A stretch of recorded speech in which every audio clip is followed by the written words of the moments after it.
Hi guys, welcome back to Origami Twist. Today is day 19 of the Daily December Challenge, 31 videos in 31 days. And today's video is one that's been in my brain for the last 3 weeks going, how exactly am I going to make this work? You ever have those projects where you know what they look like, but you have to figure out exactly how you're going to make it look like what you want it to look like. This is one of those projects for me. I came up with this cool little 3-dimensional ornament, and it is hexagonally shaped on the bottom, and then it's got some real dimension to it, and I am very proud of this one. I like it. I'm a huge fan of this. Part of the reason I'm a huge fan is because it uses up your scraps. So if you've got little pieces of cardstock hanging around that are at least 3.5 by 2 inches in size, all you need is 6 of those and you can make one of these. And I love that. Love when you can use up stuff that, scraps. Okay, so that is what we're making today. And if you haven't already, please subscribe. And if you click like below if this is a video that you enjoyed and would like to see more like this, different things I've designed or ornaments, that sort of thing, definitely click like or the thumbs up button below, and please comment. As I said yesterday, it's been really neat getting to know you guys, and I really appreciate it, and I hope you enjoy it. Okay, here's the tutorial. Okay, so this ornament is made out of 6 different sections. Each are a different slice of paper. The measurements of each segment, or each section, are measured to 3.5 inches by 2 inches. And again, as always, I'll put the ingredients into the instructions below as well as measurements. Okay, so each of your rectangles is going to be 3.5 inches long by 2 inches wide.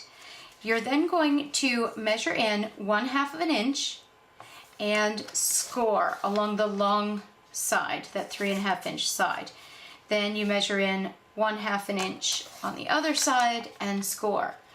Now turn it the other way so that it's 2 inches deep and score in at 1 inch.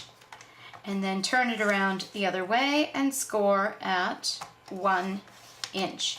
So when you're finished, you'll have a 1/2 inch score line here, a 1/2 inch score line here, a 1 inch here, and a 1 inch here. Now do that scoring for all 6 sections. As you can see, I've drawn out all of the finished score lines. So we're going to start by making a couple of cuts based on the score lines that you've already created. I'm going to cut in, and you'll be able to see this on your finished piece. I'm going to cut in and cut that little rectangle that has been created by the 1 inch fold and the 1/2 inch fold. I'm going to cut the rectangle out, that little tiny one. And we're going to do that for each of the 4 corners. Now that we've cut each of the corners out, it's now time to make a few more score marks. In this case, we need to create a triangle at the top and the bottom so that when we fold in, we'll have a little triangle with 2 tabs on it to attach on the bottom and the top. Okay, so this is there. Can you see that? So now we need to create that triangle. The triangle is actually quite easy to measure. You just need to mark the short edge of that big tab at the 1/2 inch mark, or in the middle. I'm bringing it down here so you can see it over the black, in the middle of that edge. I used a ruler and a ballpoint pen to make these score marks because I don't have a stylus, but if you have a stylus, that will work just as well. You could even use the scoring blade on your trimmer to do this. Just be careful. So I'm using the ruler, and I'm going to connect the point from this corner that I've just cut the notch out of, from that corner down to that point that I've just created at the 1/2 inch mark. And if you're using a ballpoint pen, just draw a really dark line and make sure you're not using paper that you can see the line through. Do it on the back of the piece. And if you're using a stylus, just do the same pressure you would on any cardstock piece. And then do the same on the other side.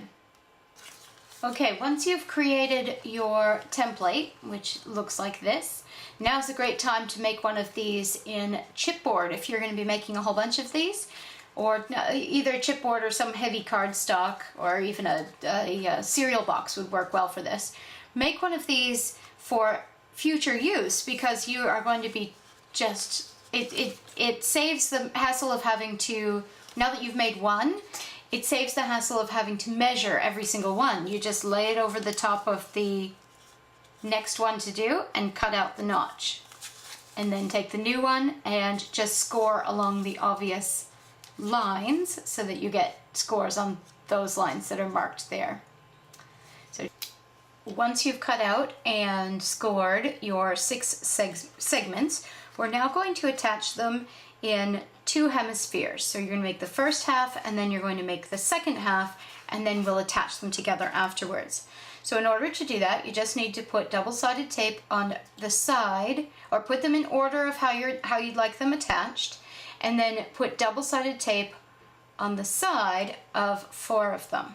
So press the 2 tabs together neatly, make sure they're nice and flat, and the 2 triangles together, making sure they're nice and flat. And they will go exactly into the right place as long as the 2 triangles match.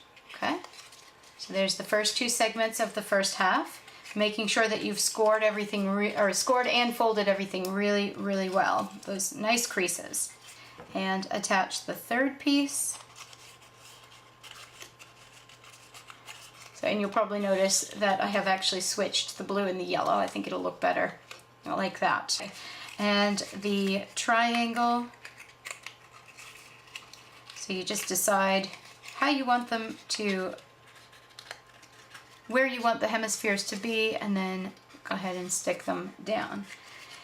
Now you do want to, in the interest of keeping them stuck together, you do want to completely fill each of the tabs in with double-sided tape.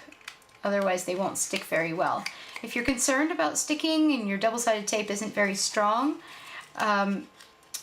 just use glue instead, but you do have to pinch them together until they're really, really stuck. So use a fast-drying glue. All right. So the first hemisphere is finished, and then do the same with the second hemisphere. Okay, so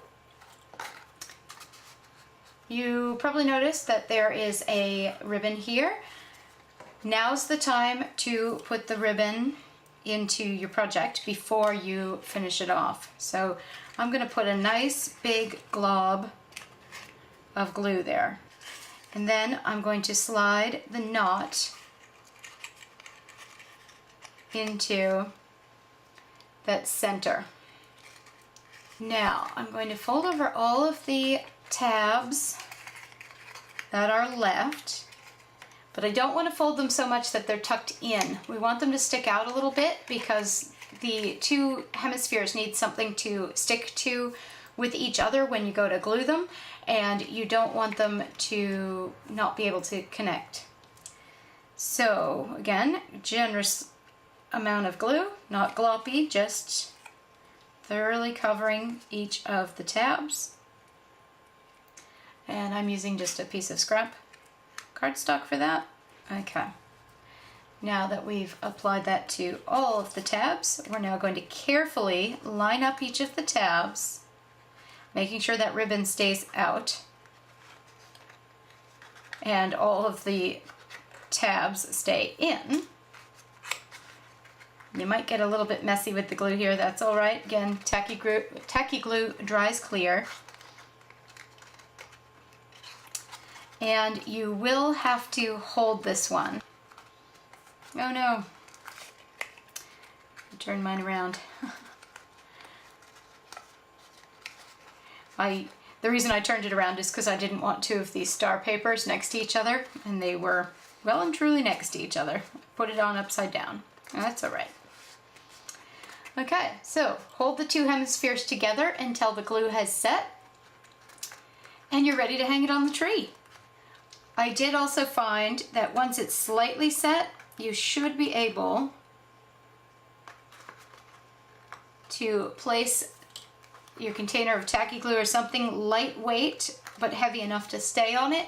Place that on top of it like this until it is completely dry. But do wait until it's slightly set because you want to make sure that each tab is in the right place. So that's it, my hexagon prism ornament. I hope you enjoyed that. I hope you give it a go. It is a great way to use up cardstock scraps and lots of fun. So we will see you tomorrow for Daily December Day 20. Thanks guys. See ya.